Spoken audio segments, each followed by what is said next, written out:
الحمد لله رب العالمين، والصلاة والسلام على سيد المرسلين وعلى آله وأصحابه أجمعين ومن تبعهم بإحسان إلى يوم الدين. أما بعد، قال الله تعالى في القرآن المجيد: أعوذ بالله من الشيطان الرجيم، بسم الله الرحمن الرحيم. هو الذي بعث في الأميين رسولا منهم يتلو عليهم آياته ويزكيهم ويعلمهم الكتاب والحكمة وإن كانوا من قبل لفي ضلال مبين. وقال تعالى: وبالحق أنزلناه وبالحق نزل وما أرسلناك إلا مبشرا ونذيرا. وقال تعالى: وقل جاء الحق وزهق الباطل إن الباطل كان زهوقا. صدق الله العلي العظيم. وقال النبي صلى الله عليه وسلم: إن الله يرفع بهذا الكتاب أقواما ويضع به آخرين، أو كما قال عليه الصلاة والسلام. حاضرین محترم، آج کے اس مبارک اور مسعود موقع پر آپ کے سامنے حاضری کا قرعہ فعال میرے نام نکلا ہے. میں بارگاہ رب العزت میں شکر بجا لاتا ہوں کہ یہ ہماری 23ویں طاق رات اور جمعہ کی رات اللہ تعالیٰ اس مبارک ساعتوں کو قبول فرمائے اور ہمارے نصیب میں لیلۃ القدر درج فرما دے. جو عنوان دیا گیا ہے قرآن مجید کتاب انقلاب، اس کے کچھ پہلو آپ کے سامنے ترتیب وار رکھنے کی کوشش کروں گا. چھوٹے چھوٹے میں نے کچھ اس کے ذیلی عناوین آپ کے لیے بنائے ہیں، اسی کے مطابق میری گفتگو انشاءاللہ آپ کے سامنے رہے گی. اللہ سے دعا گو ہوں کہ اللہ تعالیٰ شرح صدر عطا فرمائے، قوت گویائی میں طاقت عطا فرمائے، اور اللہ تعالیٰ ہمارے اس بیٹھنے اور سننے کو قبول فرمائے. حاضرین محترم، اللہ کی یہ جو کتاب ہے قرآن مجید، در حقیقت اس کتاب کی تاثیر، اس کتاب کے ذریعے سے انقلاب، اس کتاب کے ذریعے سے تبدیلی اس وقت تک نہیں آئے گی جب تک ہم اس کو کتاب انقلاب سمجھ کر نہ پڑھیں. آج اللہ کے اس صحیفے کی جو کیفیت ہے وہ کتاب انقلاب والی کیفیت نہیں ہے. یقیناً شریعت کا مرجع ہے، یقیناً یہ ہمارے ہر مسئلے کی دوا ہے، ہر بیماری کی شفا ہے، لیکن جو انقلابی پہلو اس کتاب کا ہے وہ انقلابی پہلو کہیں ہماری زندگیوں سے معوف ہے. اور ہم اس کتاب کو کتاب ثواب اور کتاب شریعت، کتاب نظام العمل، یہ تمام چیزیں ہیں، لیکن جو بدلاؤ، جو تبدیلی، جو انقلاب اور جو حالات کو پلٹ کر رکھنے والی یہ کتاب تھی، وہ کیفیت آج میری اور آپ کی زندگی میں عنقا ہے.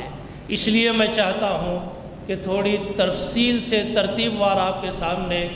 گفتگو کے کچھ ایسے پہلو رکھوں کہ انشاءاللہ یہاں سے اٹھتے ہوئے میرا ذہن، میرا دل، میرا دماغ، میری فکر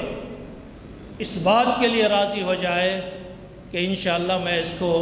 کتاب انقلاب سمجھ کر ہی پڑھوں گا، کتاب انقلاب سمجھ کر ہی اس کے ساتھ اپنا تعلق استوار کروں گا اور کتاب انقلاب سمجھ کر ہی اپنی زندگی کے اندر اس کو مقام دوں گا، یہ کیفیت انشاءاللہ پیدا کرنے کی ضرورت ہے، میری یہی کوشش ہے۔ سب سے پہلی بات اس سلسلے کی جو آپ کے سامنے کلام اللہ کے سلسلے میں عرض کرنے کی ہے وہ یہ ہے کہ یہ اللہ تعالیٰ کی کتاب صرف کچھ مجموعے قوانین، کچھ اخلاقی تعلیمات، کچھ نظام ہے زندگی کے الگ الگ اصول، چیدہ مواقع پر مختلف 23 سال کے عرصے کے اندر اس کا نزول ہوا ہے، یہ تمام تفصیلات تو ہمارے سامنے موجود ہے، لیکن در حقیقت یہ وہ کتاب انقلاب ہے جو انسان کی انفرادی اور اجتماعی دونوں زندگیوں کو بدلنے کی اپنے اندر طاقت رکھتی ہے، انقلاب پیدا کرنے کی اپنے اندر طاقت رکھتی ہے۔ اس کی تاثیر اتنی گہری، ہمگیر اور اتنی جامع ہے کہ زندگی کا کوئی پہلو بھی پوشیدہ نہیں رہے گا بغیر اس کی روشنی کے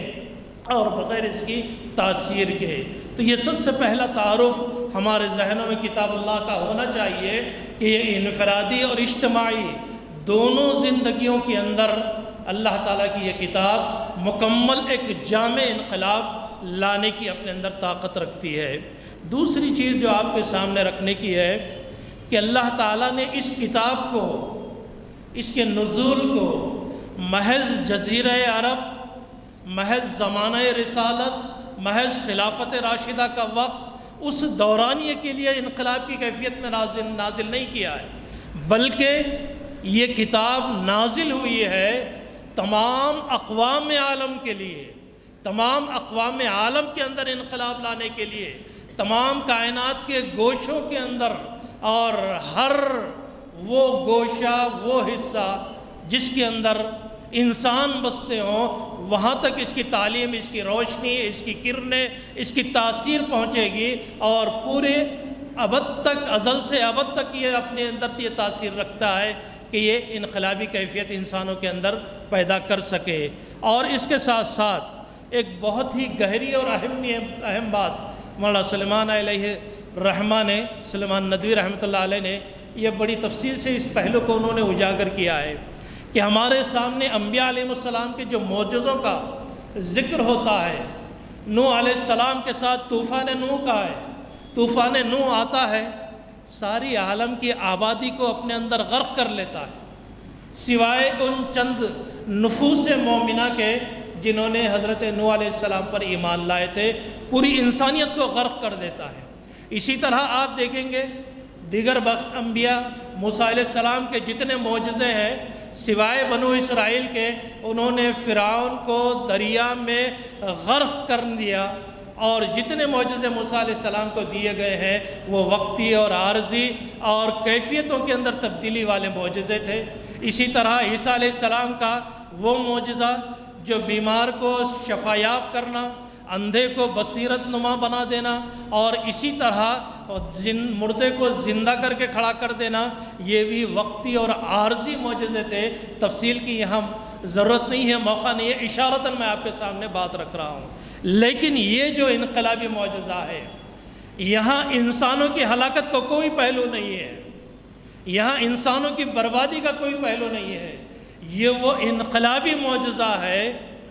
جو قیامت تک آنے والی انسانی نسلوں کو تبدیل کر کے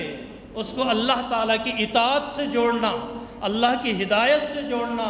اس دین اسلام کی طرف ان کو بلانا، یہ معجزہ، یہ انقلابی معجزہ، اس کا بنیادی فرق ہے تمام انبیاء کے معجزے، وہاں کہیں ہلاکت، کہیں عاجزی، کہیں وقتی، کہیں جو ہے عارضی، اس طرح کی کیفیت ہے، لیکن یہ دائمی معجزہ وہ انقلابی معجزہ ہے جو قیامت تک آنے والی انسانی نسلوں کے لیے رہنما، ہدایت نما اور اللہ تعالیٰ کی طرف بلانے والا کلام اور اللہ سے جوڑنے والی یہ ہدایت ہے۔ یہ خاص پہلو ہے اس کتاب کا، یہ زمانے کے اندر محدود نہیں ہے، علاقے کے اندر محدود نہیں ہے، زبان کے اندر محدود نہیں ہے، رنگ و نسل کے اندر محدود نہیں ہے، بلکہ یہ اللہ کا کلام قیامت تک کی تمام انسانی نسلوں کے لیے کافی ہے، اور اس کے ذریعے سے دوبارہ انقلاب آ سکتا ہے، سبارہ انقلاب آ سکتا ہے، اور جب تک کفر و باطل حق کے ساتھ معرکہ آرا رہے گا تب تک یہ معجزے رونما ہوتے رہیں گے، اور یہ انقلاب سرزمین ہند پر یا سرزمین عالم پر انسانی آنکھیں دیکھ سکتی ہیں۔ حاضرین محترم، یہ جو گفتگو میں کر رہا ہوں یہ ایسی دعوے نہیں ہے، بلکہ خود قرآن مجید اپنا جو تعارف کراتا ہے، اپنے اندر جو بشارت و انقلاب کی رکھتا ہے، اس کا حوالہ دیتے ہوئے میں آپ کے سامنے بات رکھوں گا۔ وہ کلام خود یہ کہتا ہے کہ میں اللہ کا وہ کلام ہوں جس کے ذریعے سے انقلاب آئے گا، جس کے ذریعے سے تبدیلی آئے گی، جس کے ذریعے سے حالات بدلیں گے، جس کے ذریعے سے حق کو غلبہ نصیب ہوگا، جس کے ذریعے سے باطل سرنگوں ہوگا، اور یہ ہو کر رہے گا۔ یہ قرآن ہمارے سامنے اس کی بشارتیں دیتا ہے، جس کی میں اشارہ کر رہا ہوں قرآن مجید کی سورہ توبہ کی وہ آیت، وَالَّذِي أَرْسَلَ رَسُولَهُ بِالْهُدَى وَالدِّينِ الْحَقِّ لِيُظْهِرَهُ عَلَى الدِّينِ كُلِّهِ، وہی ہے وہ ذات جس نے اپنے رسول کو بھیجا ہدایت دے کر، کس لیے؟ لِيُظْهِرَهُ عَلَى الدِّينِ كُلِّهِ، تمام ادیان باطلہ پر غالب آنے کے لیے۔ اس سے بڑا انقلاب اور کیا ہو سکتا ہے؟ اس سے بڑی بشارت قرآن میں اور کیا ہو سکتی ہے کہ اللہ کا کلام خود اپنا تعارف کرا رہا ہے کہ اے انسانوں، میں وہ کتاب ہوں جہاں میں پہنچتی ہوں اس کے ذریعے سے باطل کا قلعہ قمع ہوتا ہے اور باطل سرنگوں ہوتا ہے، اور اللہ تعالیٰ کا دین، اللہ تعالیٰ کے دین کو سربلندی حاصل ہو سکتی ہے، اللہ کے کلمے کو عروج ملتا ہے، اور دنیا میں دین و شریعت کا ہر طرف چرچا ہوتا ہے، ہر طرف اس پر عمل ہوتا ہے۔ اور پھر قرآن مجید میں دوسری جگہ بھی اسی طرح کی بہت ساری آیات ہمیں ملتی ہیں۔ میں اشارتاً ایک بات آپ کے سامنے رکھا ہے۔ جابر ابن سمرہ رضی اللہ عنہ، مسلم شریف کی حدیث ہے، فرماتے ہیں اللہ کے رسول صلی اللہ علیہ وسلم نے ارشاد فرمایا، لن يبرح هذا الدين قائما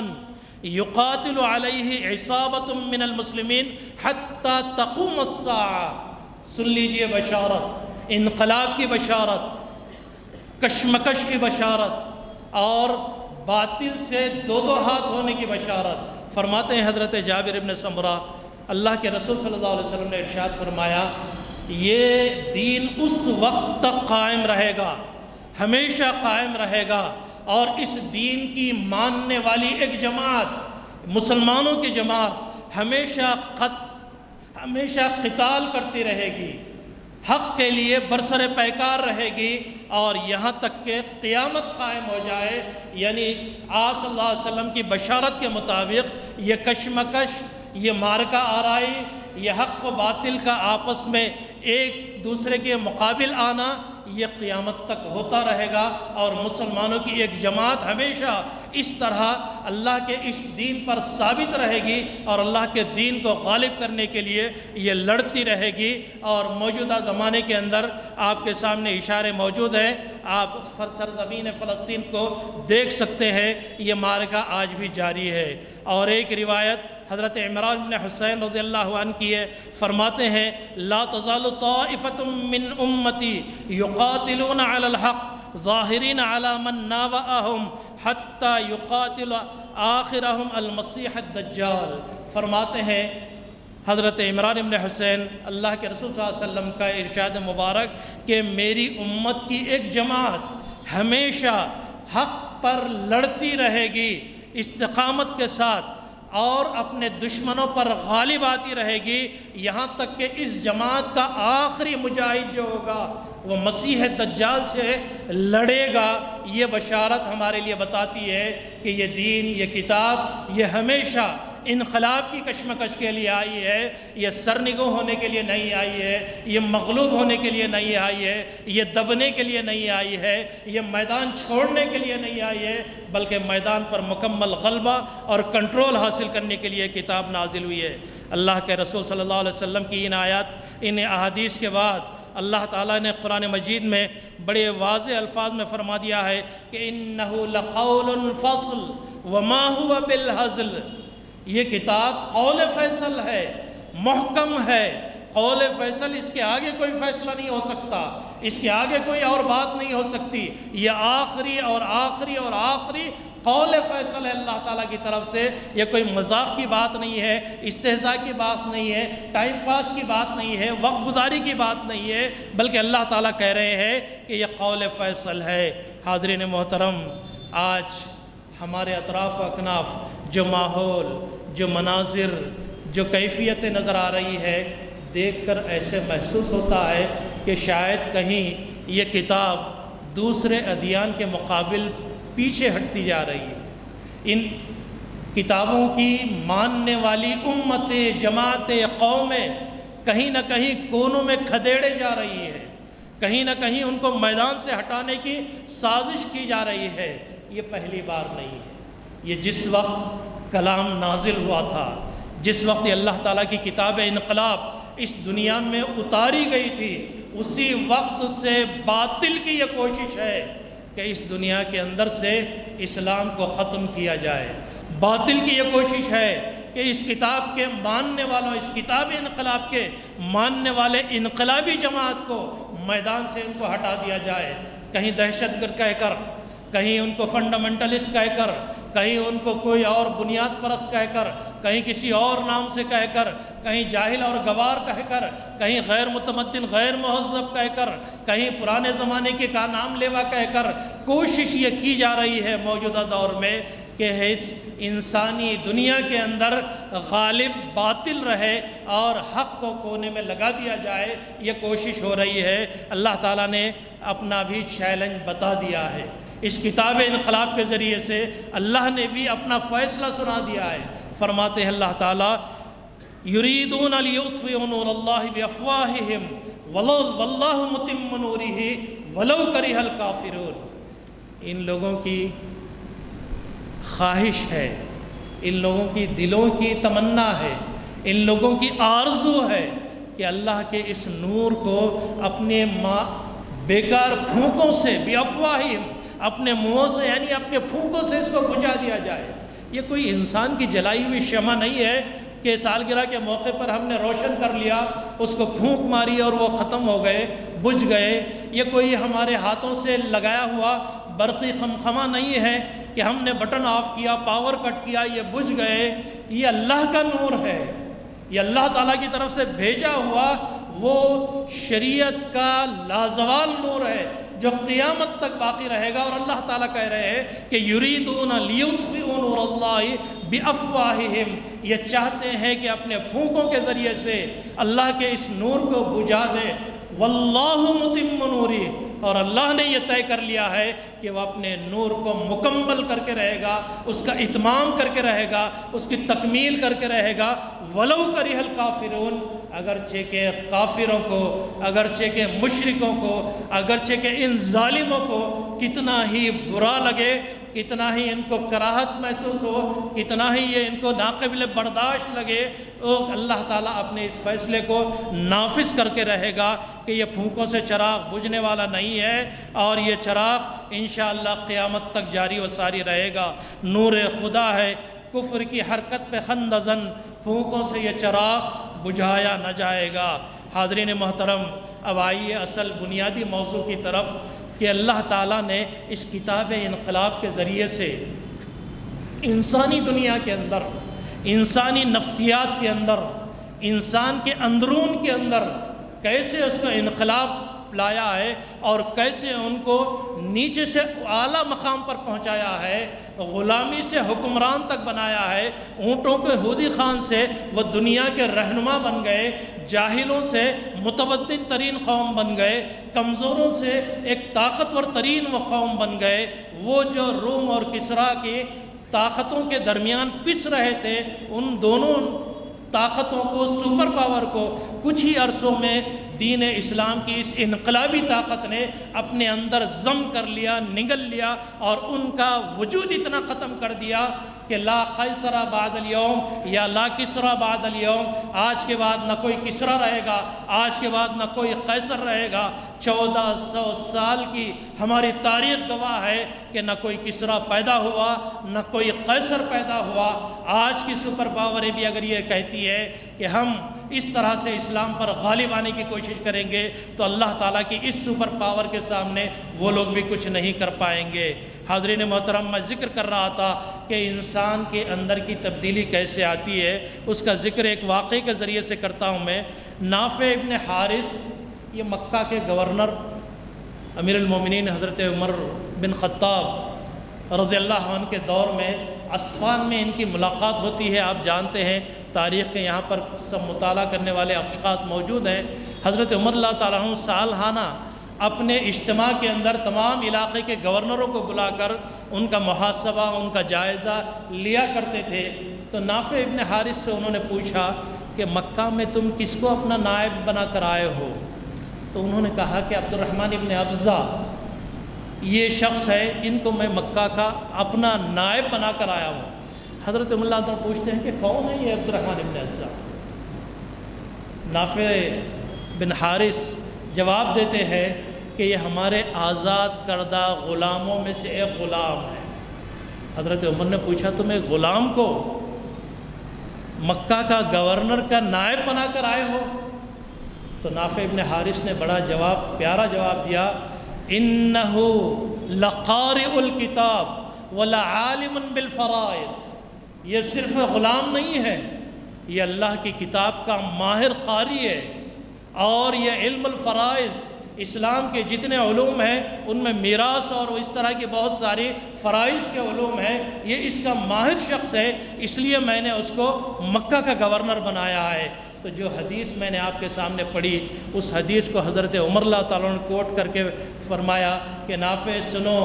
رسول اکرم صلی اللہ علیہ وسلم نے بشارت دی تھی کہ ان اللہ یرفع بہذا الکتاب اقواما ویضع بہ آخرین، بے شک اللہ تعالیٰ اس کتاب کے ذریعے سے بہت سی قوموں کو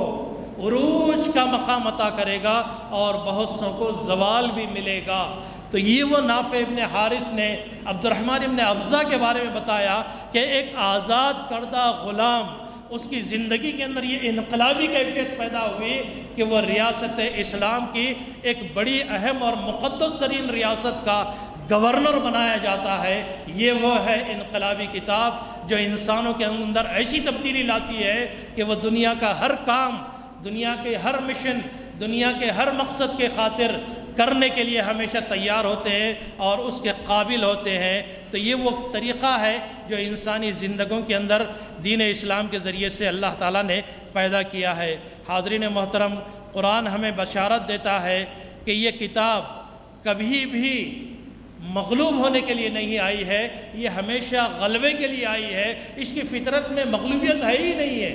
آج جو کیفیت ہے یہ ہمارے حالات، ہماری کیفیات، ہمارا مزاج، ہماری سستی، ہماری کاہلی، ہماری بدعملی اور ہماری بدقسمتی اور بدنصیبی ہے کہ اس زندہ و جاوید کتاب کے ہوتے ہوئے آج مغلوب و مقہور ہیں،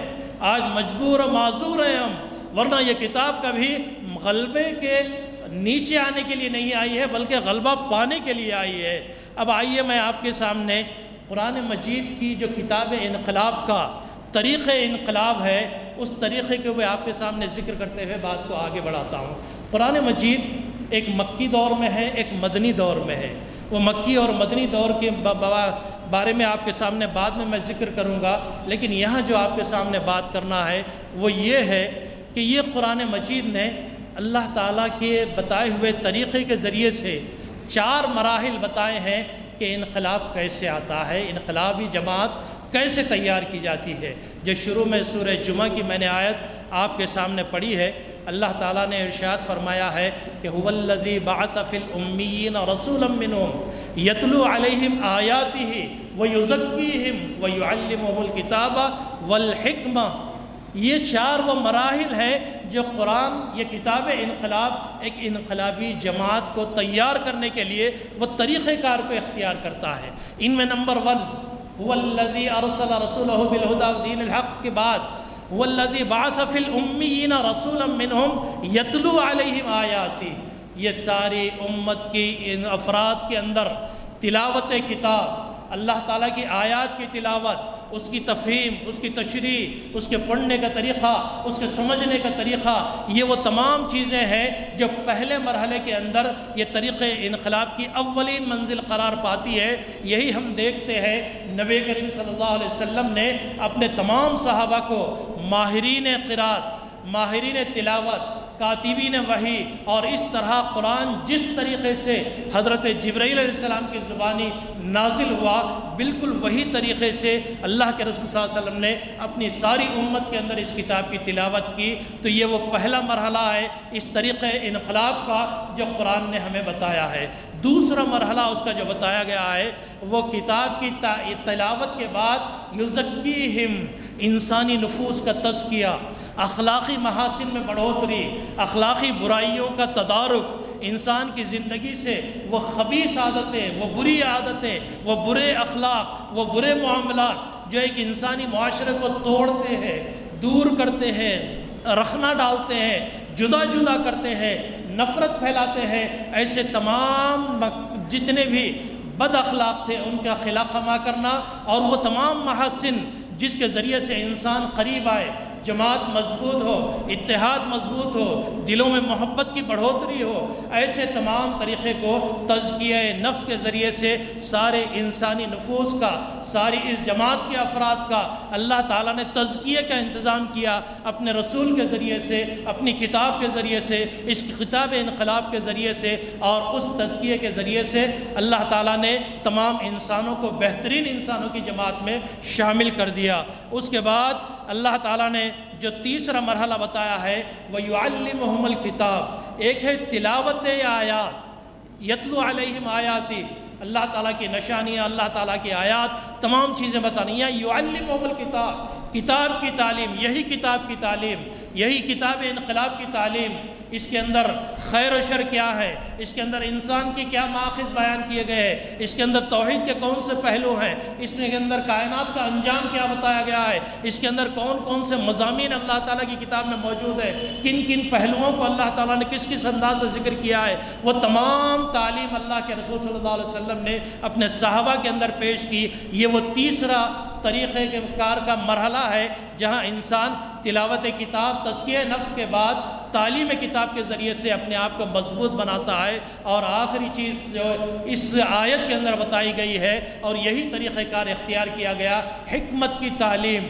دانائی کی تعلیم، عقل مندی کی تعلیم، ہوش مندی کی تعلیم، دور اندیشی کی تعلیم، وقت پر کون سا کام کیسے کیا جائے، کس حکمت سے کیا جائے، کیا وہاں کا تقاضا ہے، ماحول کا کیا تقاضا ہے، ہمارے اپنے مقصد کا کیا تقاضا ہے، ان تمام حالات کا جائزہ لے کر حکمت کے ساتھ اللہ کی اس کتاب کی نفاذ کو قائم کرنا، یہ وہ چوتھا مرحلہ ہے جو کائنات کے اندر انقلاب کے طریقے کے بارے میں قرآن مجید ہمارے سامنے رکھتا ہے۔ حاضرین محترم، اللہ تعالیٰ کی یہ کتاب دنیا میں اس طریقے کے ذریعے سے جو نازل ہوئی ہے اور اس کے ذریعے سے اللہ تعالیٰ نے جو انقلاب پیدا کیا ہے، اس کے ذریعے سے وہ مضبوط جماعت قائم ہوئی ہے جس کے ذریعے سے مختصر ترین عرصے میں مولانا مودودی علیہ الرحمہ نے سورہ طور کی آیت نمبر 33 اور 34 میں ام یقولون تقولہ بل لا یؤمنون، اس آیت کے ضمن میں اتنی معرکۃ الآراء تفسیر اور حاشیہ انہوں نے لکھا ہے، آپ کو اگر موقع ملے تو اس کو پڑھ کر دیکھیے۔ انہوں نے بتایا ہے کہ یہ کتاب انقلاب جب مکہ میں نازل ہوئی تو یہ مکہ کا ماحول آپ جانتے ہیں کہ وہاں پر وہ 7 معلقات جو بڑے بڑے قبیلوں کے نامور شعراء، مستند شعراء اور مسلم شعراء، جن کو سارا عرب جن پر مانتا ہے کہ ان کی زبانداری سے بڑھ کے کسی کی زبانداری نہیں، ان کی شاعری سے بڑھ کر کسی شاعری نہیں، ان کے معلقات، ان کے شاعری کو، ان کے مرثیوں کو، ان کے قصیدوں کو کعبۃ اللہ میں آویزہ کیا جاتا تھا، لٹکایا جاتا تھا، اور اس کے ذریعے سے پوری دنیا کے اندر عرب اپنا دھونس جماتے تھے کہ ساری دنیا عجم ہے اور ہم ہی صرف عرب ہیں اور ہم بولنے والے ہیں، ہمارا ادب، ہمارا کلام، ہماری شاعری۔ لیکن بتائیے کتاب انقلاب کے نازل ہونے کے بعد یہ نامور ادبی شعراء، یہ نامور چوٹی کے شعراء، یہ نامور زبان داں، انہوں نے اپنے قلم کو، اپنی زبان کو شاعری کہنے سے روک لیا کہ اس کلام کے آگے ہم مزید شاعری نہیں کر سکتے۔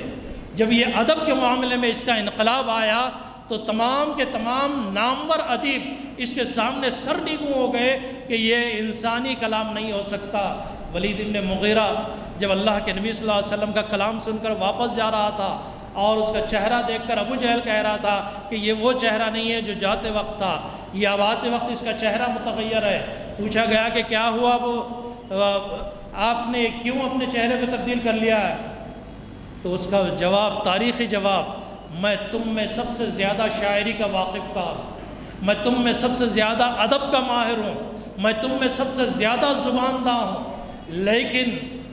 میں جتنا جانتا ہوں یہ کلام انسانی کلام نہیں ہو سکتا۔ تو ادب کے معاملے میں یہ انقلاب اس نے برپا کر دیا کہ عربی شعراء، عربی ادیب سرنگوں ہو گئے، ہاتھ باندھ کے قرآن کے سامنے کھڑے ہو گئے کہ اس کے سامنے ہماری زباندانی نہیں چل سکتی۔ اور اسی حاشیے کے اندر مولانا نے یہ بھی لکھا ہے، وہ 6-7 پوائنٹ کے حاشیہ ہے، اس میں ایک جگہ انہوں نے یہ بھی لکھا ہے کہ اس کتاب کے اندر جو وسعت ہے، جو گہرائی ہے، جو تاثیر کی کیا کہتے ہیں کہ کیفیت ہے، دنیا کی اور کسی کتاب میں نہیں ہے کہ اتنی وسعت کے ساتھ اس نے پوری کائنات کے اندر اپنے اثرات مقرر کیے ہو، اپنے اثرات کو ثبت کیا ہو۔ اور پھر یہ بھی اس میں لکھا ہوا ہے کہ جتنی کائنات کے عناوین ہیں، جتنے موضوع ہیں، جتنی کائنات کی جو کیفیات ہے، ان تمام کو بحث میں لا کر انسان کا آغاز کہاں سے ہوا، اس کا انجام کیا ہوگا، دنیا سے انسان کا کیا تعلق ہو، خالق کے ساتھ مخلوق کا کیا تعلق ہو، آخرت کے مراحل کیسے طے ہوں، اتنے وسیع اور عظیم ترین مضامین، ایسی کوئی کتاب دنیا کے اندر موجود نہیں ہے۔ یہ واحد کتاب ہے جو اللہ تعالیٰ کی کتاب اس طرح کے کائنات کے اندر 3 چیزوں کو پیش کی ہے۔ حاضرین محترم، قرآن مجید کی یہ آیت بھی میں نے آپ کے سامنے رکھی ہے، وَقُلْ جَاءَ الْحَقُّ وَزَهَقَ الْبَاطِلُ إِنَّ الْبَاطِلَ كَانَ زَهُوقًا۔ ایک منظر وہ ہے فتح مکہ کے موقع پر حضرت عبداللہ بن مسعود رضی اللہ عنہ روایت کرتے ہیں کہ نبی کریم صلی اللہ علیہ وسلم مکۃ المکرمہ میں داخل ہوتے ہیں، فتح مکہ کے بعد داخل ہوتے ہیں تو کیفیت یہ ہے کہ 360 سے زیادہ بت مکہ کے اندر رکھے ہوئے ہیں۔ آپ صلی اللہ علیہ وسلم کے ہاتھ میں نیزہ تھا یا چھڑی تھی، اس چھڑی سے ایک ایک بت کی آنکھ پر چبھوتے ایسے اور یہ آیت کی تلاوت کرتے، وَقُلْ جَاءَ الْحَقُّ وَزَهَقَ الْبَاطِلُ إِنَّ الْبَاطِلَ كَانَ زَهُوقًا۔ حق آ گیا، باطل مٹ گیا، اور باطل کو تو مٹنا ہی ہے۔ یہ وہ منظر ہے جو اس کائنات کے اندر یہ بتاتا ہے کہ یہ کتاب کے ذریعے سے مختصر سے عرصے میں یہ انقلاب برپا ہوا کہ وہ کعبۃ اللہ جہاں سے ہجرت کے لیے مجبور ہونا پڑا تھا، اس کعبۃ اللہ کے اندر محض 8 سال کے اندر آپ صلی اللہ علیہ وسلم فاتح مکہ کی حیثیت سے داخل ہوتے ہیں۔ وہ کیا کیفیات ہے اس کو میں آگے ذکر کروں گا، لیکن یہاں آپ کے سامنے یہ بتانا مقصد ہے کہ اس کائنات میں معرکہ خیر و شر اور اس کائنات میں حق و باطل کا معرکہ، یہ جنگ ہمیشہ ہوتی رہے گی، آج بھی ہو رہی ہے، کل بھی ہوگی اور قیامت تک ہوگی، لیکن قول فیصل، لیکن ثبات، لیکن غلبہ صرف اور صرف اس حق اور انقلاب والی کتاب کو ہے جس کے بارے میں کہا گیا ہے کہ قُلْ جَاءَ الْحَقُّ وَزَهَقَ الْبَاطِلُ إِنَّ الْبَاطِلَ كَانَ زَهُوقًا۔ حق آ گیا، باطل مٹ گیا، اور باطل کو تو مٹنا ہی ہے۔ یہ وہ ایمان ہے ہمارا جو آج کی زندگی میں بھی یہ بتاتا ہے کہ آج کے دور کے اندر بھی انشاءاللہ حق غالب آئے گا اور باطل نیست و نابود ہوگا۔ یہ میرا اور آپ کا سب کا ایمان ہے، اور انشاءاللہ ہماری آنکھیں اللہ تعالیٰ نے موقع دیا تو اس منظر سے ہماری آنکھیں ٹھنڈی ہوں گی کہ ہمیشہ حق غالب ہوتا رہا ہے، آگے بھی غالب ہوگا۔ اب آئیے موضوع کے اس پہلو کی طرف کہ یہ مکی اور مدنی زندگی کے اندر اس انقلابی کتاب کے ذریعے سے آپ صلی اللہ علیہ وسلم نے کون سا طریقہ اختیار کیا اور کس طرح سے صحابہ کی وہ مضبوط ترین جماعت کو تیار کیا جو سیسا پلائی ہوئی دل و دیوار کی طرح۔ قرآن مجید نے اسے بنیان مرصوص کا لقب دیا ہے اور اخوان کا لقب دیا ہے، اور آپس میں اللہ تعالیٰ کی حزب اللہ کا لقب دیا ہے اور اللہ کا لشکر کا لقب دیا ہے۔ یہ مضبوط جماعت کیسے تیار ہوئی ہے اس کی طرف بھی اشارہ آپ کے سامنے رکھتا ہوں۔ حضرت عبادہ ابن صامت رضی اللہ عنہ کی بخاری کی روایت ہے، فرماتے ہیں کہ بایعنا رسول اللہ علی السمع والطاعہ فی المنشۃ والمکرہ وان نقول الحق حیثما کنا لا نخاف فی اللہ لومۃ لائم۔ کہتے ہیں حضرت عبادہ ابن صامت، ہم نے اللہ کے رسول صلی اللہ علیہ وسلم کے دست مبارک پر بیعت کی ہے۔ کس بات کی بیعت کی ہے؟ کہ ہم اطاعت کریں گے فی المنشۃ والمکرہ، ہر خوشی کے موقع پر،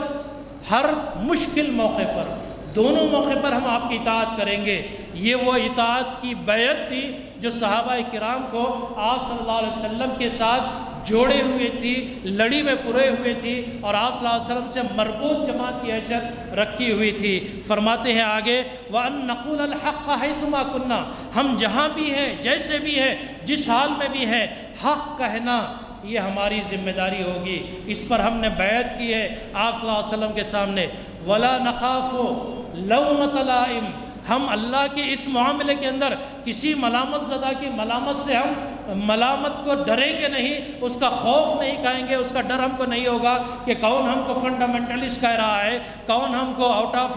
ڈیٹ کہہ رہا ہے، کون ہم کو قدیم کہہ رہا ہے، کون ہم کو بنیاد پرست کہہ رہا ہے، کون ہم کو صدیوں پرانے کہہ رہا ہے۔ ہمیں اس سے کوئی مطلب نہیں ہے، ہم نے بیعت کی ہے اللہ کے رسول صلی اللہ علیہ وسلم کے ہاتھ پر کہ ہم ان کی اطاعت کریں گے۔ تو یہ وہ طریقہ ہے جس کے ذریعے سے آپ صلی اللہ علیہ وسلم نے اس صالح جماعت کو تیار کی، اور اس صالح کی جماعت کو تیار کرنے کے لیے آپ صلی اللہ علیہ وسلم نے مکہ کے 13 سال کے اندر صحابہ کرام رضوان اللہ علیہم اجمعین کے عقائد، ایمانیات، جس میں توحید، رسالت، آخرت، یہ تین وہ بنیادی مضامین ہیں جو مکی صورتوں میں ہمیں اس کتاب انقلاب کے اندر دیکھنے میں ملیں گے۔ اس لیے کہ وہاں انسان سازی کا مرحلہ تھا، وہاں جماعت کی تیاری کا مرحلہ تھا، وہاں ایک مضبوط امت بنانے کا مرحلہ تھا کہ اگر بنیاد مضبوط ہوگی آگے کے مراحل آسان ہوں گے۔ تو ان 13 سالوں میں آپ صلی اللہ علیہ وسلم نے جو طریقہ کار اختیار کیا، اس کی آگے میں آپ کے سامنے مزید وضاحت کروں گا، لیکن یہ بات سن لیجئے کہ اللہ کے رسول صلی اللہ علیہ وسلم نے وہاں پر ایمانیات یعنی عقائد، اخلاقیات، اچھا برا، سچ جھوٹ، اور جتنے اخلاقی محاسن اور اخلاقی برائیاں ہیں ان تمام کی تربیت، اس سینوں کے اندر توحید کی مضبوطی، آخرت پر مضبوط یقین، اللہ کی ذات سے مضبوط تعلق، یہ وہ کام تھا جس کے ذریعے سے آپ صلی اللہ علیہ وسلم نے ان 13 سالوں کے اندر ایک بہترین مضبوط جماعت کو تیار کیا۔ اور پھر یہ جماعت جب ہجرت کرتی ہے تو وہاں کا طریقہ انقلاب الگ ہوتا ہے۔ یہاں ایک جماعت کی تیاری کا مرحلہ تھا، اس کتاب انقلاب کے ذریعے سے آپ صلی اللہ علیہ وسلم نے اس جماعت کو تیار کیا، اور اس کے ذریعے سے اللہ تعالیٰ کی وہ محبوب جماعت تیار ہوئی جس کو قرآن نے لقب دیا کہ رضی اللہ عنہم ورضوا عنہ، کہ اللہ ان سے راضی ہوا، وہ اللہ سے راضی ہوئے۔ یہ طرفین کی رضامندی اس کائنات کی وہ سب سے خوبصورت تصویر ہے، اس جماعت کو اللہ تعالیٰ نے عطا کی ہے۔ بعض جماعت کے افراد کو یہ تک بشارت گیا افعلوا ما شئتم قد غفر اللہ لکم، جو چاہے تم کرو،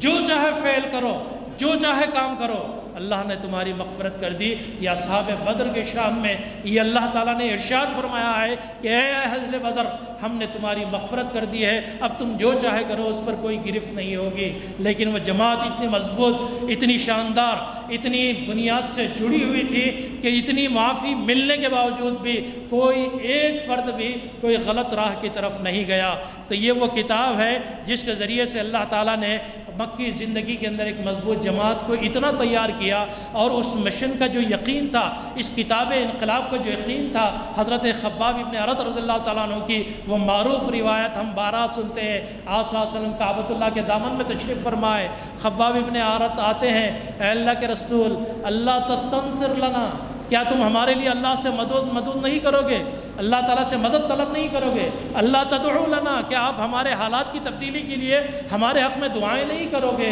نبی کریم صلی اللہ علیہ وسلم نے اس وقت جو کلمات یقین، عزم، پوری دور اندیشی، پورے کامل اپنے ارادے اور یقین کے ساتھ جو کہی ہے، وہ الفاظ آپ سن لیجئے، واللہ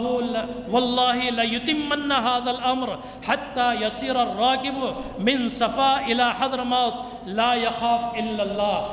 قسم بخدا اللہ تعالیٰ اپنے اس دین کے معاملے کو مکمل کر کے رہے گا، یہ کامل انقلاب برپا ہوگا، پوری دنیا پر اس کے اثرات پڑیں گے۔ اور اس کی آپ صلی اللہ علیہ وسلم نے ایک ہلکی سی جھلک بتا دی کہ یہاں تک کہ ایک مسافر صنعاء سے حضرموت کا سفر کرے گا اور پوری راستے کے اندر اس ماحول میں جہاں پر ڈاکہ زنی،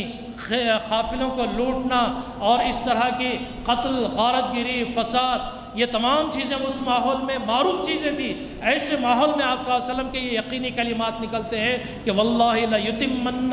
ھذا الامر حتی یصیر الراکب من صنعاء الی حضرموت لا یخاف الا اللہ، کہ ایک مسافر صنعاء سے حضرموت کا سفر کرے گا اور اسے خدا کے علاوہ کسی کا ڈر نہیں ہوگا، نہ کوئی تیر، نہ کوئی گولی، نہ کوئی خدغن، نہ کوئی ڈاکہ، نہ کوئی چوری، نہ کوئی لوٹ کھسوٹ، کسی قسم کی اس کو کوئی خدشہ نہیں ہوگا، اتنا پرامن معاشرہ اس کائنات کے اندر قائم ہوگا۔ یہ مکی زندگی کی تصویر تھی جو آپ صلی اللہ علیہ وسلم نے اپنی نظروں میں بسا رکھی تھی، اور یہی جب ہجرت کے بعد مدینہ آتے ہیں تو یہاں کے انقلاب کی کچھ ماحول کی تبدیلیاں ہمیں دیکھنے میں ملتی ہے، اس لیے کہ مکہ ان کا وطن تھا،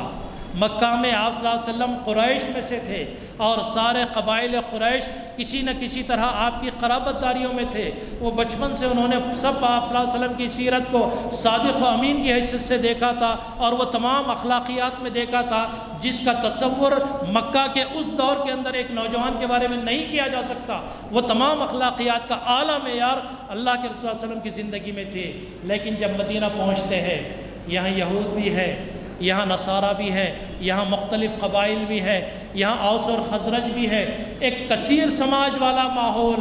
ایک کثیر سماج والی بستی، ایک کثیر سماج والا علاقہ۔ تو آپ صلی اللہ علیہ وسلم نے یہاں پر پہنچنے کے بعد جو بڑے بنیادی کام کیے، سب سے پہلے آپ صلی اللہ علیہ وسلم نے وہ تاریخی مواقعات کا پہلو اختیار کیا کہ اوس اور خزرج کے اندر اور پھر مکی مسلمانوں کے اندر ایک ایسا رشتہ اخوت کو بنا دیا کہ تاریخ کے اندر ایسی کوئی مثال ہمیں نہیں ملتی۔ وہ پہلا قدم تھا انقلاب کا کہ آپ صلی اللہ علیہ وسلم نے ہجرت، مہاجرین کے مسائل، روزمرہ کے کھانے پینے کے مسائل، کاروبار کے مسائل، رہائش کے مسائل، یعنی انسانی عمرانیات کا وہ سب سے مشکل مرحلہ کہ ایک مکمل بڑی قوم آتی ہے اور ایک دوسری بستی کے اندر مکمل ضم ہو جاتی ہے اور شیر و شکر کی طرح رہتی ہے۔ یہ تاریخ انقلاب آپ صلی اللہ علیہ وسلم نے مواقعات کے ذریعے سے کیا کہ مہاجرہ اور انصار آپس میں بھائی بھائی ہیں، یہ کاروبار میں شریک ہے، یہ اپنے گھروں میں شریک ہیں، یہ اپنے باغات میں شریک ہیں، یہ اپنی سواریوں میں شریک ہے، یہاں تک کہ لوگوں نے اپنی بیویوں کی طلاق دینے کی بھی اعلان کر دیا کہ اگر میرا مہاجر بھائی میری کسی بیوی سے نکاح کرنا چاہتا ہے تو میں اس کے حق میں اپنی بیوی سے دستبردار ہوتا ہوں۔ آسمان نے ایسا منظر کبھی نہیں دیکھا، اتنی پیاری جماعت، اتنا پیارا منظر، اتنا پیارا اخوت اور بھائی چارے کا ماحول پھر کبھی تاریخ نے ایسا نہیں دیکھا۔ آپ صلی اللہ علیہ وسلم نے مدینے کے اندر اس کتاب ہدایت کے ذریعے سے، اس طرح کی مواقعات کے ذریعے سے اس جماعت کو آپس میں متحد کیا۔ دوسرا جو انقلابی قدم وہاں کا تھا وہ میثاق مدینہ، یہ مواقعات اور یہ میثاق مدینہ۔ میثاق مدینہ کے اندر جو یہودیوں کے قبائل تھے، بنو نذیر، بنو قینقاع اور جو دوسرے اس طرح کے قبائل وہاں پر تھے، وہ اوس اور خزرج اور یہ مہاجرین مختلف قبائل سے آئے ہوئے، ان تمام کو ایک بستی، ایک گہوارہ، ایک امت، ایک علاقے کے مکی کی حیثیت سے آپ نے ایک میثاق مدینہ تیار کروایا اور تمام قبائل کو اس کے اندر شامل کیا کہ ہم سب، ہمارا دفاع مشترک ہوگا، ہمارا جینے کا حق مشترک ہوگا، ہمارا مذہبی حق اپنی اپنی مرضی کے مطابق ہوگا، کوئی اس کو روک نہیں سکتا۔ اس طرح کی آزادیوں والا آپ صلی اللہ علیہ وسلم نے وہ معاہدہ کر کے مدینے کے اندر اپنے قدم کو مضبوط فرمایا۔ اور اس کے بعد کا جو مرحلہ آتا ہے، اللہ تعالیٰ نے اس کو قرآن مجید میں اشارہ دے دیا کہ یہ یہود نہ اس زمانے میں خاموش بیٹھے تھے، نہ آج کے زمانے میں خاموش بیٹھیں گے۔ اگر یہ نطفہ بد نسل آگے بھی اگر یہ دنیا میں جیتا ہے تب بھی یہ خاموش نہیں بیٹھے گا۔ قرآن مجید نے کیا کہا ہے سن لیجئے، اللہ تعالیٰ فرماتے ہیں لَتُبْلَوُنَّ فِي أَمْوَالِكُمْ وَلَتَسْمَعُنَّ مِنَ الَّذِينَ أُوتُوا الْكِتَابَ مِن قَبْلِكُمْ وَمِنَ الَّذِينَ أَشْرَكُوا أَذًى كَثِيرًا۔ لوگوں، اب یہاں مواقعات ہو گیا ہے، میثاق مدینہ بھائی چارہ ہو گیا ہے، یہ مت سمجھو کہ تمہیں آزمائش میں نہیں ڈالا جائے گا، تمہاری آزمائش ہوگی، اور آزمائش بھی کیسی ہوگی؟ آپ کو بدنام کیا جائے گا۔ لَتَسْمَعُنَّ أَذًى كَثِيرًا، بہت ساری تکلیف دہ باتیں سنو گے۔ عائشہ اللہ تعالیٰ عنہ کے اوپر تہمت، نبی کریم صلی اللہ علیہ وسلم کے مختلف حالات کو وہ غلط انداز میں بیان کرنا، ہجو، اس طرح کے اس یہودی قبائل نے آپ صلی اللہ علیہ وسلم کی شان کے اندر اس طرح کی بہت زبانیاں کی، اس طرح کی بہت ساری افواہیں پھیلائیں کہ لوگوں کو اس طرح کا ماحول کے اندر شک ہونے لگا کہ کیا یہ بات سچ تو نہیں ہے۔ اسی کی طرف اشارہ دے کر اللہ تعالیٰ نے یہ کہا کہ لَتُبْلَوُنَّ فِي أَمْوَالِكُمْ، تمہارے مالوں میں تمہاری آزمائش کی جائے گی۔ وَلَتَسْمَعُنَّ مِنَ الَّذِينَ أُوتُوا الْكِتَابَ، جو لوگ اہل کتاب ہیں تم سے پہلے، من قبلکم، ان کے ذریعے سے تمہیں سننے کو ملے گا۔ کیا سننے کو ملے گا؟ والذین ومن الذین اشرکوا، اور مشرکین کی جانب سے بھی اذن کثیرہ، بہت ساری تکلیف دہ باتیں۔ جو با اخلاق با ضمیر انسان ہوتا ہے، اس کے دامن پر اگر کوئی معمولی سا بھی چھینٹا اڑا دے تو وہ نیچے سے اوپر تک کانپ جاتا ہے کہ میری پاک دامنی کو داغدار کر دیا، میرے اخلاقی جو وجود تھا اس وجود کو ریزہ ریزہ کر دیا، میرا جو پیکر تھا شرافت کا، اس شرافت کے پیکر کو انہوں نے کرچیوں میں تبدیل کر دیا۔ یہ بہت بڑی اذیت ہوتی ہے جب کسی پر تہمت، جھوٹ، بہتان اور اس طرح کے الزامات لگا کر مطعون کیا جاتا ہے اور ان کو زخمی کیا جاتا ہے۔ تو یہ مدینہ کے معاشرے میں بھی ہوا، آج کے ہمارے معاشرے میں بھی ہوگا، اور مستقبل کے بھی معاشرے میں ہوگا۔ یہ حق و باطل کے درمیان ہمیشہ یہ چلے گا۔ اللہ تعالیٰ نے ارشاد فرما دیا ہے کہ یہ آزمائش ہو کر رہے گی۔ اور کہیں اللہ تعالیٰ نے وَلَنَبْلُوَنَّكُمْ بِشَيْءٍ مِّنَ الْخَوْفِ وَالْجُوعِ وَنَقْصٍ مِّنَ الْأَمْوَالِ وَالْأَنفُسِ وَالثَّمَرَاتِ، لوگوں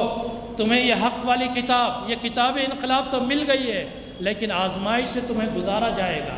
وہ آزمائش تمہاری جان، تمہارے مال، تمہارے اہل و عیال، تمہاری معیشتیں، تمہاری ملازمتیں، تمہاری کھیتی باڑیاں، ان تمام پر اثر انداز ہوں گی۔ قحط سالی آئے گی، محروم کر دیے جاؤ گے، محصور کر دیے جاؤ گے، بائیکاٹ سے گزارے جاؤ گے۔ آج بھی یہ مناظر ہم اپنے اطراف دیکھتے ہیں۔ محض الزام کیا ہے کہ یہ مسلمان ہیں، یہ کلمہ گو ہیں، یہ کتاب انقلاب کے ماننے والے ہیں، اس لیے ان کا بائیکاٹ کیا جائے۔ تو یہ تاریخ کے پنوں میں پہلے بھی ہو چکا ہے۔ حاضرین محترم، اس کے بعد اللہ کے رسول صلی اللہ علیہ وسلم کو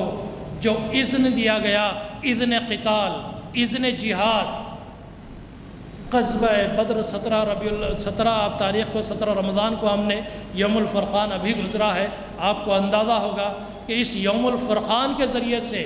مدنی انقلاب کے اندر جو اللہ تعالیٰ نے فیصلہ کن کہا ہے کہ یوم الفرقان، یہاں پر مدنی انقلاب کے ذریعے سے اللہ تعالیٰ نے تمام باطل قوتوں کا قلع قمع کرنا، ان کے وجود کو ختم کرنا اور ان کو نیست و نابود کرنا، اسلام کے مقابل ان کی بقا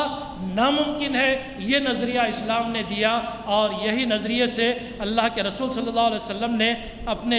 8 سالہ دور رسالت مدینہ کے اندر، دور مدینہ کے اندر جو غزوہ بدر سے شروع ہو کر غزوہ فتح مکہ تک کا 8 سالہ دور ہے، آپ دیکھ لیجئے اس میں کتنی غزوات ہوئیں، کتنے شہید ہوئے اور کتنی باطل طاقتوں کو ان کی بنیادیں اکھیڑے گئی۔ یہاں تک کہ سرغنے جو تھے ان کو قتل کی جگہ بتا دی گئی کہ یہاں پر ابو جہل گرے گا، یہاں عتبہ گرے گا، یہاں شیبہ گرے گا، یہاں فلاں گرے گا، یہاں فلاں گرے گا۔ یہ تمام واقعات آپ صلی اللہ علیہ وسلم نے پہلے ہی بتا دیے امت مسلمہ کو۔ تو یہ وہ بشارتیں تھیں، یہ وہ کتاب انقلاب کی رہنمائی تھی کہ اللہ کے رسول صلی اللہ علیہ وسلم نے اس مدنی دور کے اندر محض 8 سال کے اندر پورے جزیرہ عرب کو دین اسلام کے زیر سایہ کر لیا، اور اس کے بعد وہاں پر پھر کوئی دین باقی نہیں رہا۔ غزوہ حنین اور غزوہ تبوک اور غزوہ موتا وہ سب بعد کے مراحل ہیں، جب آپ صلی اللہ علیہ وسلم صلح حدیبیہ کے بعد دنیا کے مختلف سربراہوں کی طرف خطوط لکھتے ہیں، دعوت و تبلیغ دیتے ہیں اور اس کتاب حق، کتاب انقلاب کی طرف بلاتے ہیں۔ تو وہ پورا مرحلہ ہم دیکھتے ہیں کہ محض مدینہ کے 10 سال کے اندر یہ پورا کا پورا جزیرہ عرب جو کسریٰ کے بارڈر سے لے کر روم کی سرحدوں تک، فلسطین اور قسطنطنیہ کے قریب قریب تک اور یہاں پر دمشق تک پوری کی پوری سرحدیں اسلام کے اندر داخل ہو جاتی ہے اور اللہ تعالیٰ اس کے ذریعے سے دین اسلام کو غلبہ عطا کرتا ہے۔ حاضرین محترم، یہ وہ مختصر سا خاکہ تھا جو میں نے آج کی اس گفتگو کے لیے تیار کیا تھا کہ اس کتاب انقلاب کے ذریعے سے کیا کیا کارنامے اس کائنات کے اندر انجام پائے ہیں اور کس کس طریقے سے انجام پائے۔ میں نے امتوں کے عروج و زوال کی کہانیوں کا ذکر نہیں کیا، وہ ایک لمبا تفصیلی موضوع ہے۔ مسلمانوں کا عروج، مسلمانوں کا زوال، مسلمانوں کی حکومتیں، مسلمانوں کی خلافتیں، اموی، عباسی اور عثمانی، فاطمی، یہ تمام خلافت کی وہ جتنے چلی ہیں اس کا ذکر یہاں پر میں نے نہیں کیا۔ میں صرف دور نبوی سے آپ کے سامنے ایک خاکہ رکھا، وہ دور کو اٹھا کر میں بازو رکھتا ہوں۔ آج اس دور میں، اس ہماری 15ویں صدی کے اندر جو اسلامی صدی ہے یا 21ویں صدی کے اندر جو ہم جی رہے ہیں، یہ جو کتاب انقلاب ہے، کیا اس کتاب انقلاب کی تاثیر ختم ہو گئی ہے؟ کیا یہ آج کتاب انقلاب مجھے تبدیل نہیں کر سکتی؟ کیا یہ آج کتاب انقلاب ہمیں اتنا پژمردہ کر دیتی ہے کہ ہم مایوس ہو کر کونوں میں بیٹھ جائیں؟ کیا وجہ ہے؟ وہ کون سی رکاوٹیں ہیں؟ وہ کون سے موانع ہیں؟ وہ کون سی دیواریں ہیں جو میرے اور اس کتاب انقلاب کے اندر حائل ہے اور اس کی وجہ سے میں اور آپ اس کتاب انقلاب کی اس کیفیت کو اپنے دل پر محسوس نہیں کرتے، اپنے ایمان پر اس کی تاثیر نہیں دیکھتے، اپنے جذبے کے اندر وہ برانگیختگی، وہ تجدد، وہ وارفتگی، وہ اللہ کے ساتھ ایثار اور قربان ہونے کا جذبہ، وہ کیوں آج ہمارے زندگیوں کے اندر کھٹا پڑ گیا ہے؟ کیوں ہم اتنے کیا کہتے ہیں اثاقلتم الی الارض، اللہ تعالیٰ نے اثاقلتم، زمین پر بوجھ بن گئے؟ یہ کیا وجہ ہے؟ یہ کچھ حواجز، کچھ رکاوٹیں، کچھ موانع ایک ایک کر کے میں آپ کے سامنے رکھ رہا ہوں۔ مقصد اس کے پیچھے یہی ہے کہ اس کتاب انقلاب کے اور میرے درمیان جو یہ رکاوٹیں، یہ دیواریں کھڑی ہوئی ہے، یہ رکاوٹ اور دیوار ختم ہو جائے اور یہ کتاب انقلاب واقعی کتاب انقلاب ہو میرے لیے، اور یقیناً اس کی تاثیر باقی ہے، وہ مان نہیں پڑی ہے، اس کی روشنی کم نہیں ہوئی ہے، اس کی چمک میں کوئی اس طرح کا کھوٹ نہیں ہے، وہ آج بھی اسی طرح اپنے اندر مکمل تاثیر رکھتی ہے جس طرح آج سے 1400 برس پہلے تھی۔ تو وہ رکاوٹیں آپ کے سامنے ایک ایک کر کے رکھتا ہوں۔ سب سے پہلی بڑی رکاوٹ، ہم نے اس اللہ کی کتاب انقلاب کو اپنا تعلق اس سے بہت ہی کمزور کر دیا ہے۔ قرآن مجید میں کسی رسول کے ذکر کرتے ہوئے اللہ تعالیٰ سے وہ رسول فریادی ہے، یا رب ان قوم اتخذوا هذا القرآن مہجورا، اے اللہ اس قوم نے تو قرآن کو چھوڑ دیا، قرآن سے ہجرت کر لی، انہوں نے قرآن کو مہجور کر دیا گیا، اسے چھوڑ دیا گیا۔ یہ مہجور قرآن کو چھوڑنا کس کس طرح آج ہم نے کیا ہے، اس کی ایک ہلکی سی جھلک میں آپ کے سامنے رکھتا ہوں۔ سب سے پہلا جو قرآن کو ہم نے چھوڑا ہے اس کی تلاوت۔ ایک دور تھا، ہمارے یہاں سینئر افراد موجود ہیں، بڑے افراد محدود موجود ہیں، دانشور اور تعلیم یافتہ افراد موجود ہیں۔ وہ دور انہوں نے دیکھا ہوگا کہ کم از کم رمضان کے اندر ہر گھر سے تلاوت کی آواز بلند ہوتی تھی، ہر گھر سے، کوئی گھر خالی نہیں ہوتا تھا کچھ عرصہ پہلے، کچھ سال پہلے۔ لیکن آج ہم دیکھتے ہیں پورے محلوں میں، آپ کل کے روز گشت کر کے دیکھ لیں کس مکان سے آپ کو تلاوت کی آواز آتی ہے۔ یہ سب سے پہلا میرا اور آپ کا قرآن کے ساتھ رشتہ توڑا ہے ہم نے، کہ ہم نے اس کو مخصوص مواقع کی تلاوت کے لیے رکھا ہے۔ جمعہ کے دن سورہ کہف، مختلف اوقات پر سورہ یاسین، کسی کی تجہیز و تکفین کے موقع پر ختم قرآن، گھر کے افتتاح کے لیے، اس طرح ہم نے عارضی اور موقت ٹیمپروری ہمارا تعلق قرآن سے بنا ہے۔ یہ سب سے پہلی رکاوٹ ہے میری اور اس کتاب انقلاب کے اندر کہ میں نے اس قرآن کی تلاوت کو بہت ہی محدود کر دیا ہے، بلا مبالغہ بہت محدود ہم نے کر دیا ہے۔ یہ ایک سب سے بڑی رکاوٹ ہے۔ دوسری جو بڑی رکاوٹ ہے، افلا یتدبرون القرآن، کیا یہ لوگ اللہ کی کتاب میں غور و فکر نہیں کرتے؟ ان کے دلوں پر مہر لگے ہوئے ہیں، ان کے دلوں پر قفل ڈال دیا گیا ہے، لاک کر دیا گیا ہے کہ کوئی چیز ان کے دل کے اندر گھس ہی نہیں سکتی، داخل ہی نہیں ہو سکتی۔ اور یقیناً آج یہی کیفیت ہے کہ ہمارا قرآن کی تلاوت کے بعد قرآن کا تدبر کا جو رشتہ ہونا چاہیے، تدبر غور و فکر کا جو ہمارا اس سے تعلق ہونا چاہیے، وہ تعلق آج ختم ہو گیا ہے۔ درسوں میں، تاخراتوں میں، مختلف ہمارے اجتماعی دروس کے اندر، اجتماعی مہمات کے اندر یا مخصوص اوقات میں قرآن کے اندر تدبر کی ہماری نشستیں ہوتی ہیں۔ انفرادی تدبر، انفرادی انہماک، انفرادی غرق ہونا قرآن کے اندر، غوطہ-زن ہونا، وہاں سے موتیوں کو چن چن کر نکالنا، ہیروں کو تلاش کرنا، حکمت اور دانائی کو تلاش کرنا۔ کوئی ایک ہم میں سے گواہی دے سکتا ہے کہ ہاں میں نے اس کے اندر ڈبکی لگائی ہے، غوطہ-زن ہوا ہوں، میں نے لمبی چھلانگ لگائی ہے، اس کی گہرائی تک پہنچنے کی کوشش کی ہے؟ جب تک گہرائی تک نہیں پہنچیں گے وہ موتی آپ کو مل ہی نہیں سکتا، جس موتی کی تعریف اللہ تعالیٰ نے قرآن میں تعلیم اور حکمت کے نام سے کی ہے۔ یہی وجہ ہے کہ نہ ہماری تلاوت جاری ہے، نہ ہمارا تدبر کا رشتہ باقی رہا ہے، یہ دوسری بڑی رکاوٹ ہے۔ اور اسی کی طرح تیسرا بڑا ہمارا قرآن کے ساتھ، یہ انقلابی کتاب کے ساتھ برا معاملہ یہ ہوا ہے کہ میرے اور آپ کے زندگی کے مختلف معاملات کے فیصلے ہم بازاروں میں کرتے ہیں، ہم کمیٹیوں میں کرتے ہیں، ہم دور جدید کی شرک کی بنیاد پر، سیکولرزم کی بنیاد پر قائم کی ہوئی عدالتوں میں کرتے ہیں۔ لیکن کوئی ایسا ہمارا خاندان ہے جس نے یہ کہا ہو کہ نہیں قرآن میرا حکم ہوگا، قرآن کا فیصلہ آخری فیصلہ ہوگا، اللہ کی کتاب جو کہے گی میں اس پر عمل کروں گا۔ میراث کا معاملہ ہو، ازدواجی زندگی کا معاملہ ہو، پڑوسیوں کے معاملات ہوں، پارٹنرشپ کے معاملات ہوں، تجارت ملازمت کے جتنے اختلافی معاملات ہیں، ان تمام معاملات میں ہم نے حکم کس کو بنایا ہے؟ دنیا داروں کو۔ ہم نے حکم کس کو بنایا ہے؟ کمیشن ایجنٹوں کو۔ ہم نے حکم کس کو بنایا ہے؟ ان جھوٹے وکیلوں کو جو کسی عدم میں موجود چیز کو اس کے وجود کی دلیل دے کر آپ کو بری کرا دے۔ اخلاقیات سے کوئی دور کا رشتہ نہیں، حق سے کوئی ان کا رشتہ نہیں، صرف آپ کو بری کرنے کے لیے وہ دنیا کی لمبی لمبی جھوٹی کہانی آپ کے سامنے پیش کریں گے۔ جب تک قرآن کو ہم اپنا حکم نہیں بنائیں گے، اللہ تعالیٰ اس کے بارے میں فرما دیا ہے کہ جب تک یہ لوگ وَمَن لَّمْ يَحْكُم بِمَا أَنزَلَ اللَّهُ، جو شخص بھی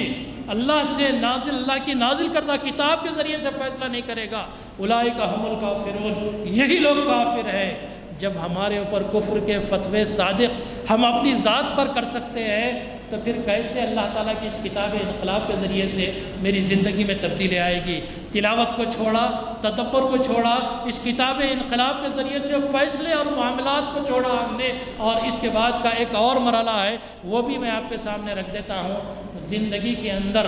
عمل صالح، اللہ کی کتاب کے حکم کے مطابق عمل کرنا، کسی بھی معاملات کے اندر ہو، شادی بیاہ ہو، اس طرح کے کوئی تقریبات ہوں یا عبادات کا معاملہ ہو، ہم نے ایک مخصوص طریقے کو اپنا لیا ہے اور اسی روٹین ورک کو، ایک روبوٹک عمل کو کہ ہم کو سکھا دیا گیا ہے یہ کرنا ہے یہ کرنا ہے، اسی کے مطابق ہم کر رہے ہیں۔ لیکن قرآن کو سامنے رکھ کر یہ آیت ہے، اس میں یہ حکم ہے اور میں اس پر یہ عمل کر رہا ہوں، یہ عملی رشتہ تو شاید ہی آج کے دور میں کسی مسلمان کا قرآن سے ہو۔ تو یہ سب سے پہلی رکاوٹ کہ ہم نے قرآن کو چھوڑا ہے، کن کن طریقے سے چھوڑا ہے، اس کی 4 کیفیتیں میں نے آپ کے سامنے بڑھا دی ہے۔ دوسری بڑی رکاوٹ، اللہ کے رسول صلی اللہ علیہ وسلم نے قرآن مجید میں اور مختلف آیات کا حوالہ دے کر یہ بات بتائی بھی گئی ہے کہ انسانی دل یہ پتھر جیسے ہو جاتے ہیں۔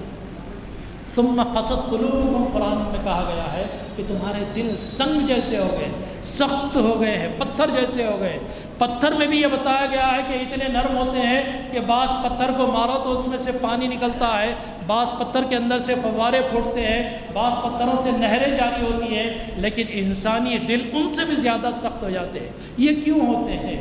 آپ نے نبی پاک صلی اللہ علیہ وسلم کی وہ حدیث بارہا سنی ہوگی کہ جب بندہ کوئی گناہ کرتا ہے تو اس کے دل پر ایک سیاہ دھبا لگا دیا جاتا ہے، اور یہ سیاہ دھبا جب مومن توبہ نہیں کرتا تو یہ سیاہ دھبے بڑھتے بڑھتے بڑھتے پورے دل کے دائرے کے اندر اس کو مکمل سیاہ بنا دیتے ہیں، اور اس کے اندر سے جو ایمانی حرارت ہے، جو ایمانی خون ہے، جو ایمانی غیرت ہے، وہ ختم ہو جاتی ہے، اور دل پتھر ہونے کے بعد کوئی دنیا کا کلام اس پر اثر نہیں کرتا۔ تو ہمارے گناہ، ہماری معصیتیں، ہماری بدعمالیاں، ہمارے روزمرہ کے کرتوت، اس کی وجہ سے ہمارے دلوں کو پتھر بنا دیا گیا ہے، اور اب ہمارے دل قرآن مجید کی نماز تراویح کے اندر ہو، نماز فجر کے اندر ہو، نماز مغرب اور عشاء کے اندر ہو، جہری تلاوت ہوتی ہے، بعض اوقات آیات آپ کے سمجھ میں بھی آتی ہے، لیکن وہ تاثیر کہ لوگ پڑھ کر تڑپیں پھڑکیں،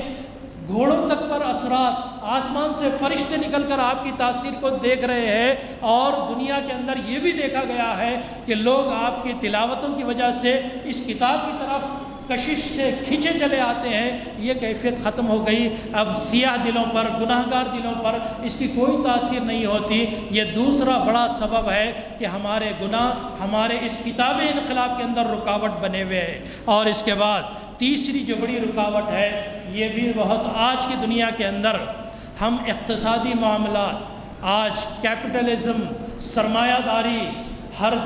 بندے کو کمانا ہے، ہر ایک کو اپنا بینک بیلنس بنانا ہے، ہر ایک کو اپنا فلیٹ چاہیے، ہر ایک کو اپنی بلڈنگ چاہیے، ہر ایک کو اپنی جو ہے کمپلیکس چاہیے، ہر ایک کو اپنے پلاٹس چاہیے، ہر ایک کو اپنی زمین چاہیے۔ آج کی دنیا میں اتنا زیادہ ہم نے دنیا کے اندر اپنے آپ کو مشغول اور منہمک کر لیا کہ اس کتاب اللہ کے لیے ہمارے پاس وقت ہی نہیں بچا۔ صبح جو ناشتہ کر کے گھر سے میں نکلتا ہوں تو رات گئے تک صرف حساب، صرف حساب، صرف حساب، صرف معاملات، صرف معاملات، صرف معاملات، صرف تجارت، صرف تجارت، صرف تجارت۔ اتنی دنیا داری کہاں ہے کہ وہ اللہ تعالیٰ نے انسان کو بتایا ہے کہ تمہارے لیے اتنی دنیا کافی ہے جس کے ذریعے سے تم اپنی زندگی کا بوجھ اٹھا سکو۔ یہ ہمارا اسلامی اقتصادی نظام ہمیں بتاتا ہے۔ آج ہر بندہ اس فکر میں ہے کہ میں کروڑ پتی سے ارب پتی کی طرف جاؤں، کروڑ سے نیچے کا ہم تصور ہی نہیں آج کی دنیا میں۔ حاضرین محترم، یہ دنیا جو حقیر دنیا، مچھر کے پر سے گئی گزری دنیا، بکری کی مردہ بچے سے گئی گزری دنیا، اس کے پیچھے ہم دوڑیں گے تو اللہ تعالیٰ تو ان مع العسر یسرا جیسا کہا ہے، وہ جس چیز کی طرف آدمی دوڑتا ہے اللہ اسی کی آسانی اس کو کر دیتا ہے۔ آپ حق کی طرف آئیے، اللہ تعالیٰ 7 گز کی طرف آئے گا، آپ برائی کی طرف جائیے، اللہ تعالیٰ وہ راستہ آپ کے لیے آسان کرے گا، اور حق کا راستہ آپ کے لیے مشکل ہو جائے گا۔ تو یہ ایک تیسری بڑی رکاوٹ ہے کہ ہم نے دنیا میں اپنے آپ کو منہمک کر لیا ہے، اور کتاب انقلاب کے لیے میرے پاس وقت باقی نہیں ہے۔ اور ایک بڑی ہی درد مندی کے ساتھ، بڑے ہی تکلیف کے ساتھ آپ کے سامنے عرض کر رہا ہوں کہ آج کی نئی نشت ثانیہ میں قرآن پر سے یقین بھی کمزور ہو گیا ہے۔ آج ہم ماننے کے لیے تیار ہی نہیں ہے کہ اس کتاب کے ذریعے سے انقلاب بھی آ سکتا ہے، اس کتاب کے ذریعے سے کائنات کے اندر تبدیلی آ سکتی ہے، اس کتاب کے ذریعے سے حق کو غلبہ مل سکتا ہے۔ یہ یقین ہمارے ذہنوں سے ختم کر دیا گیا ہے۔ دنیاوی تعلیم، عصری تعلیم اور اس طرح کے لادینی تعلیم نے ہمارے عقیدے، ہمارے دماغ، ہمارے نفس کو، نفس مسلمہ کو اتنا کمزور کر دیا ہے کہ اس کا یقین جو اس کتاب پہ ہونا چاہیے وہ یقین بھی کہیں کمزور ہو گیا ہے، اور وہ دنیا کی طرف بڑی امید بھری نظروں سے دیکھتا ہے، لیکن اللہ کی طرف، اللہ کی کتاب کی طرف وہ امید بھری نظروں سے نہیں دیکھتا ہے۔ اور اس کے ساتھ ساتھ جو آپ کے سامنے رکھنی ہے بات، وہ آخری بات کہتے ہوئے اب بات کو مکمل کرتا ہوں۔ ہم نے اندھی تقلید، بالکل بلا مبالغہ، اندھ بھکت کی جو تصویر ہم اپنے سوشل میڈیا کے اسکرین پر دیکھ کر خوش ہوتے ہیں، آج ہم بھی کسی حد تک اندھ بھکت ہو گئے ہیں، اندھی تقلید کیے جا رہے ہیں۔ قرآن، حدیث، مطالعہ، احکام کی طرف اپنی توجہ، اس کے اندر گہرائی میں جانا، ماننا، سمجھنا، سمجھ کے عمل کرنا، یہ چیز ہمارے اندر سے اٹھ گیا ہے۔ میرے والد محترم نماز پڑھتے تھے، میں بھی نماز پڑھ رہا ہوں، میرا بھائی مسجد کو جا رہا ہے، میں بھی نماز کو جا رہا ہوں، میری والدہ نے کتاب پڑھنے کا سکھایا، میں بھی وقتاً فوقتاً، یعنی ایک روٹین ورک، ایک اندھی تقلید، ایک ایسی جو زندگی ہے جس کے اندر بالکل کوئی روشنی اور حیات اور تجدد نہیں ہے، اس طرح کی زندگی میرے اور آپ کی ہو گئی ہے۔ تو یہ اندھی تقلید سے نکلنا ہے، گناہوں سے دور ہونا ہے، کامل یقین اللہ تعالیٰ کی کتاب پر ہونا ہے، اور اسی طرح ہم نے قرآن سے جو رشتے کو جوڑا ہے ان رشتوں کو استوار کرنا ہے۔ روزانہ تلاوت کا ماحول، روزانہ تدبر کا ماحول، روزانہ اللہ کی کتاب کو لے کر بیٹھنے کا ماحول، ہماری زندگی کے اندر کتاب اللہ کے ذریعے سے فیصلے، کتاب کو حکم بنانا، اور پھر پوری زندگی قرآن کی روشنی میں اگر عمل کرے تو انشاءاللہ یہ کتاب انقلاب آج بھی کتاب انقلاب ہے، اور دنیا ایک نئی روشن سورج کو دیکھے گی، ایک نئی امت مسلمہ کو دیکھے گی جو اپنے ماضی سے بالکل الگ ہوگی اور اپنے مستقبل کے سنہری مستقبل کے یقین کے ساتھ آگے بڑھے گی۔ اور دنیا کے نظام کے اندر نبی صلی اللہ علیہ وسلم نے جو بشارت دی ہے کہ اس زمین پر نہ کوئی خشکی اور نہ تری، نہ کوئی پختہ مکان، نہ کوئی مٹی والا مکان باقی رہے گا، یہاں تک کہ اللہ اپنے دین کو پہنچا کر رہے گا۔ اور یہ یقین کامل ہے، مجھے بھی اور آپ کو بھی یقین ہونا چاہیے کہ یہ وقت آئے گا، لیکن اس کے لیے ان تبدیلیوں کو لانے کی ضرورت ہے۔ حاضرین محترم، اس مناسب موقع پر کتاب انقلاب کے عنوان سے یہ کچھ اپنی گفتگو، دلی درد، حاصل مطالعہ اور آپ کے سامنے ایک اپیل کا انداز میں نے رکھا ہے۔ مقصد یہی ہے کہ میں اور آپ اس کتاب ہدایت سے جڑ جائیں، اس کتاب انقلاب سے جڑ جائیں۔ ہم دنیا میں انقلاب نہیں برپا سکتے، کوئی بات نہیں، اپنی ذات کے اندر تو انقلاب برپا کریں۔ تو کسی کا نہ بنتا نہ بن، اپنا تو بن، یہ تو میری کوشش ہونی چاہیے۔ میں اللہ سے دعا گو ہوں کہ اللہ تعالیٰ ان کہی ہوئی باتوں پر سب سے پہلے مجھے عمل کی توفیق عطا فرمائے۔ اللہ تعالیٰ ہم تمام کو اس کتاب مبارک سے، اس کتاب انقلاب سے مضبوط رشتہ جوڑنے کی توفیق عطا فرمائے، اور اللہ تعالیٰ ہم تمام کو وہ دن نصیب فرمائے کہ ہم دین اسلام کو غالب ہوتے ہوئے دیکھیں، حاکم ہوتے ہوئے دیکھیں، اور پوری دنیا پر اسلامی حکومت کو ہم اپنی آنکھوں سے دیکھیں، اور باطل کو دنیا سے اکھیڑتے ہوئے، نیست و نابود ہوتے ہوئے، زحق الباطل کا منظر ہم دیکھتے ہوئے اس دنیا سے ہم جائیں۔ آمین ثم آمین۔ اللہ تعالیٰ سے دعا ہے کہ اللہ تعالیٰ ہماری اس کہی ہوئی باتوں کو قبول فرمائے۔ وجزاکم اللہ خیرہ۔ السلام علیکم ورحمۃ اللہ وبرکاتہ۔